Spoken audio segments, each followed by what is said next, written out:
Hi everybody, Breaking Ebeez here. Welcome back to episode 3 of our Star Wars The Old Republic New Player Guide.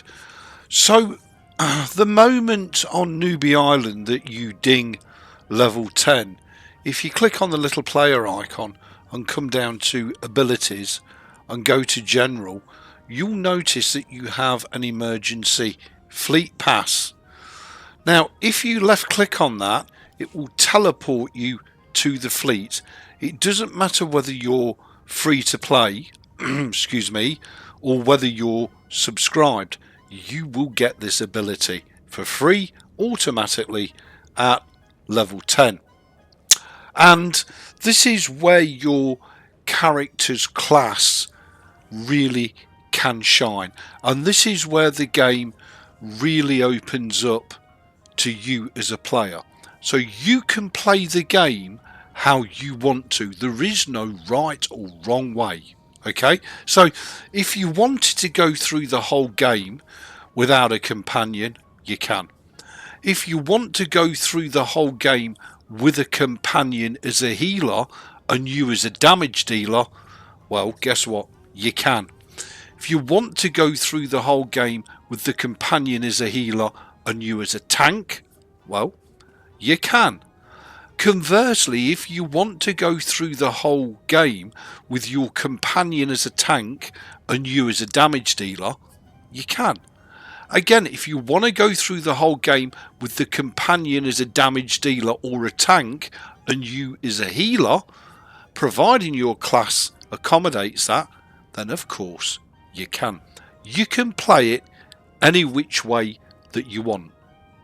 Okay, so you teleport to the fleet, and the first thing you actually want to do is go and find a cantina.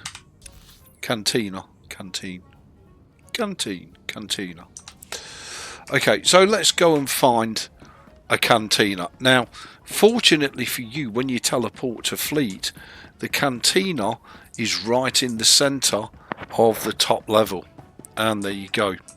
So if we now press our C for Charlie key and go to combat style, we can now choose tank, damage over time, or direct immediate burst damage. Your choice. You can play how you like. The disadvantage of being a tank is it's reduced damage, so you won't kill stuff as quick. The benefit of being a tank is you're virtually unkillable, because you take and absorb far less and far more damage than you would as the other two versions of yourself. You can also switch these around at any time by finding yourself a cantina. So if I wanted to do direct damage, left click, click accept, and away you go. Okay, I've bought him a set of armor, adaptive armor. Now again, you can use the armor that the game provides you, and you've nothing to do with or for it other than equip it. It's that simple. However, you can also buy and use what we call adaptive armor. So let's take this armor set off, which is adaptive armor, which you can buy for 600 credits a piece, and let's pop that into storage. And that is a great way of getting a very cheap but very nice set of adaptive armor. The beauty of adaptive armor is that you can make it anything that your heart desires. So you can modify it specifically for a tank or for a damage dealer, etc., etc., which you can't really do with the bits of armor that drop. They'll just be generic bits of armor that will increase your stats by a specific amount. However, by using adaptive armor, you can make your armor set excuse me, specifically designed to do the job that you want it to do. And you can also, of course, mix and match your adaptive armor sets so that you can get him looking and feeling exactly as you want to. So for argument's sake, let's go ahead and equip him with this adaptive armor, and I'm going to give him these trousers here because I want him to be jet black, completely jet black, and he's going to have his little pecs and his six-pack out. So what are we missing? Cuffs and a head. Well, we have some cuffs, we can put those on.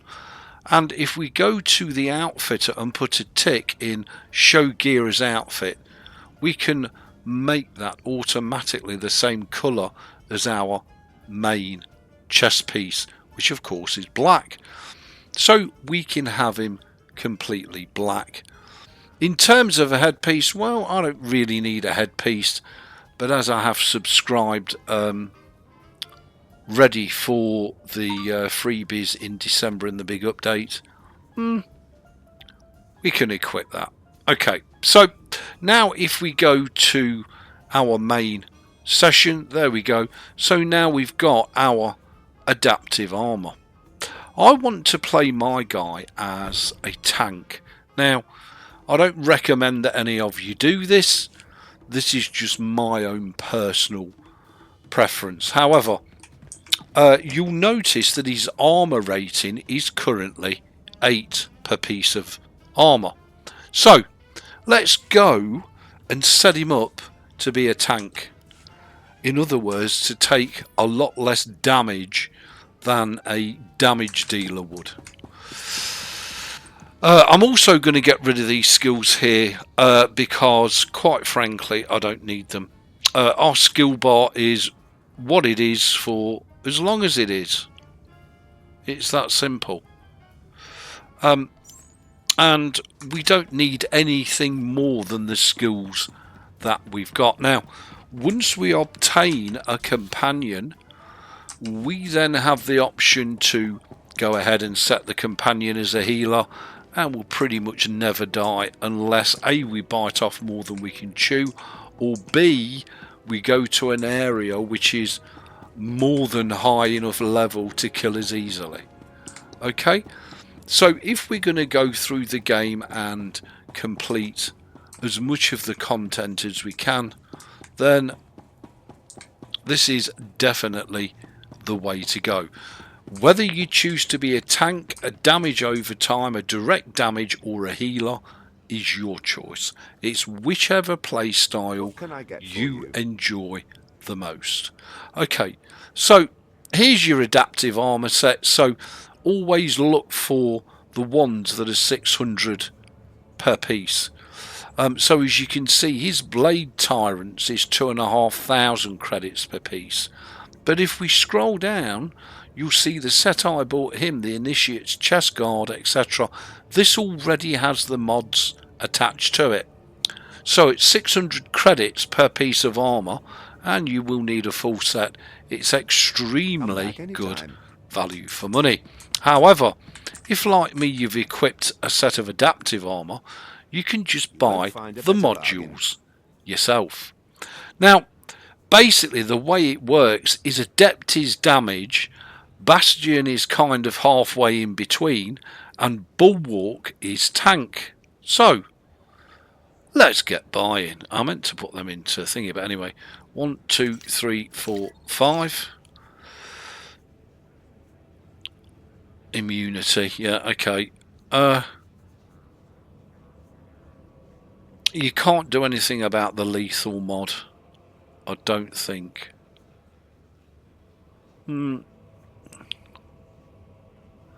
So the lethal mod 58 has the most endurance, which is equivalent to health. 4, 5. And then resistive again gives you endurance. And again, obviously, we'll have the resistive.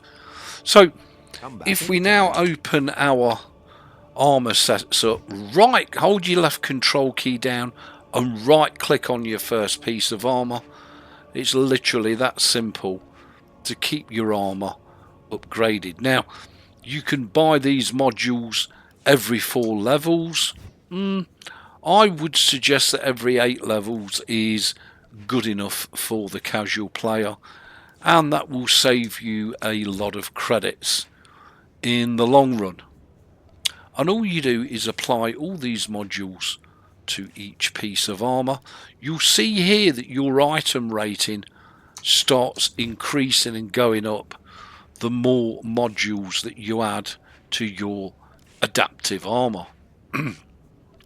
Now, as I say, conversely, you can just stick with the armour that the game will provide for you in terms of drops, and that's fine, but you won't be able to min-max it or hone it or fine-tune it.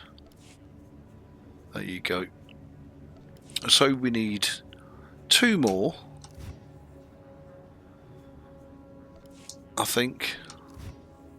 Yeah, 2 more and 1 more. So what can I get for let's go ahead. We want 2 more. Endurance and absorption. Endurance and shield. Yep. So 2 more of those.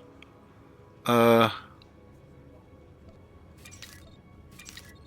more of those. No, and 2 more of those. I only needed 1 of those, didn't I? But nevertheless, it doesn't matter. Hopefully you'll all get the idea from my piss poor explanations. But if you do this, as I say, every 8 levels, then your character should always be relevant and up to date. There you go. Now you can see our item rating is 24 with a full set of adaptive armour. So I'm just going to sell those 2 pieces back because I don't need them. Find a better bargain. There we go. So as you can see, level 10 modification vendor. So I am level 10. Your next one would be level 14, which we could skip and wait until we're level 18 and then upgrade his armour. The next one is level 22, which we could skip, and the next one we could upgrade to is level 26, which we could upgrade his armour, and so on and so forth. And all these vendors are located in the supplies area of the fleet. So as you can see, level 30 we could skip, level 34 we can buy, level 38 skip, level 42 we can buy, level 48 skip, level 52 we can buy. Now obviously as you go up through the levels, these armour pieces become more expensive, obviously. But hopefully by that time, oh, there's a mods vendor here as well. Hopefully by the time you get to your level 70 mods, you'll have credits coming out your ears. And in a later video, I'll show you how you can adaptive vendor him right the way up to level 80. Right the way up to and including level 80. So it's showing that no items are available because we're not level 80, and we also have to complete this quest here from him in order to make this active. Nothing for you to get bogged down with. So once you've decided which way you want to go, whether you want to use the in-game armour or whether you want to use adaptive armour, which is entirely your choice and it's a personal preference, then all you need to do is dump your stuff in the storage if you're preferred free to play or hire, and you are good to go, and that's it. You're good to go. We could, of course, I'll talk about that in another video actually. So all we need to do now is go back to Korriban, and our beautiful toon is now item rating 24 rather than 8, which will make a big difference to his gameplay. Now you could wait until you finished all the quests on your starter planet before you go to fleet, because you will go to the fleet naturally at the end of your starter planet main quests. But I just thought, you know, once you ding level 10, and you ding level 10 very, very quickly, whether you're free to play or subscribed, it doesn't matter which, you will ding level 10 very quickly. And once you ding level 10, well, why not enjoy all the benefits that adaptive armor has to offer? Now, whether you have adaptive armor which you've purchased off the cartel market, or whether you go and buy a set of adaptive armor from the fleet, that armor will then do you for the rest of your time in Star Wars: The Old Republic. You will then use the outfitter if you tire of his look for whatever reason. If you go to your outfitter and uncheck show the gear, then you can go ahead and create outfits that you'd like him to look like, irrespective of what he really looks like with this adaptive armor on. Hence, this is one of the strengths and powers of Star Wars: The Old Republic. Not only do you have access to some great armor, but you also have the ability to change your character's look depending on how you're feeling and what you want to achieve. Now, as I say, at the moment we still don't have our companion because we're not far enough through the main quest storyline. But now he's got his adaptive armor on, it's only a matter of time.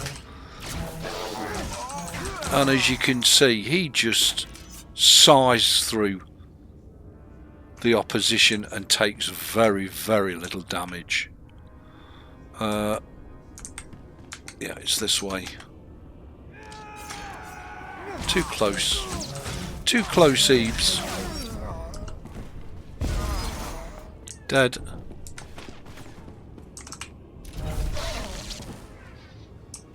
Dead.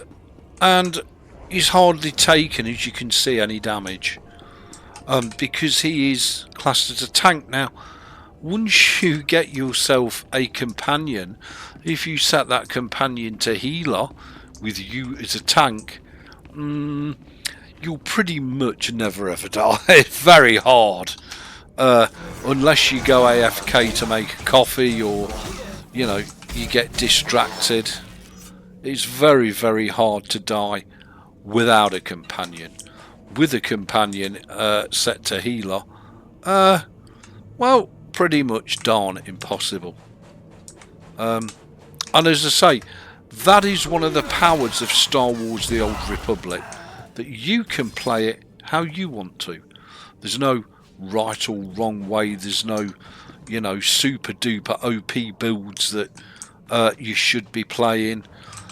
And do not forget, we've not even scratched the surface yet of available content to you on Star Wars: The Old Republic. You literally have got it all. PvE, PvP, you know, starship fighting TIE fighters. You know, you've literally got it all. You are absolutely spoiled for choice. Now, I just want to say this. Along with the legacy panel and the questing system and the story missions, you know, it's absolutely amazing. However, if you find the game a grind or extremely repetitive, then maybe you need to be asking yourself the question, is this really the game genre for me? And there's nothing wrong with that. Because there's nothing worse than putting a couple of 100 hours into a game only to discover you're bored shitless. So do take that all into account. But as I say, Star Wars: The Old Republic will give you many, many happy hours of gaming pleasure. whether you're free to play or whether you pay a monthly subscription fee. That's up to you. That's your choice. That's for you to decide. Either way, you'll have a fantastic time if it is your game genre with either scenario active. You just cannot go wrong with this game. And this game isn't shelved on ice, as a lot of YouTubers suggested when Broadsword took it over from BioWare. Far from it. It is in fact in active development by Broadsword. And at the time of making this video, we're at the end of November 2024, and we've got the massive 7.6 update to come, I believe on the 10th of December, and that's going to have a whole raft of new content in it. And there's a very, very exciting roadmap been released by Broadsword for the future of Star Wars, the Old Republic. So, whether you want to be an outright damage dealer, a damage over time dealer, a tank, or a healer, you've got it all. You can decide how you want to play the game your way that gives you the most pleasure. The other beauty of this game is it's not necessary to interact with any other real person throughout the whole of the game if you don't wish to, in order to complete the content. You and your companion can pretty much do it all. Okay, so if you've got any questions, please post them underneath the video. I hope you're enjoying this series. I'm loving making it. I know it's a little bit basic, but from the guides that I've seen, I tend to find that people either gloss over stuff or don't explain stuff in a simple enough fashion, which does tend to lead either to confusion, frustration, or even worse, game quitting. And I don't want you to quit the game. I want you to enjoy the pants out of your Star Wars The Old Republic. And I think, for me personally, that's the big advantage of the game. Star Wars is whatever you want it to be. You can role play, you can just have it as an avatar, it can be an extension of you. You know, you literally have everything. Great storytelling, amazing, almost unlimited content. Seriously, almost unlimited content. What more do you want, or could you ask for? Seriously, if only other games had this level of content, wouldn't it be amazing? And you can play it free to play and never spend a penny on the game. However, if you subscribe for 1 month, a single month, that's all you need to do, you will unlock all content up to that point. You'll unlock all that content free forever for 1 monthly subscription of £8.99. Obviously, if they release new content and you're not subscribed, then you won't have access to that new content again until you subscribe for 1 month. But I think that is outstanding value for money. I don't know of any other game that offers you this level of content for such a little investment. Fantastic. So there you go, everybody. I hope you've enjoyed it. Thanks for watching. Please rate, comment, subscribe. Thumb the videos up if you loved it, down if you hated it. I will see you for another wicked Broken Ebeez video.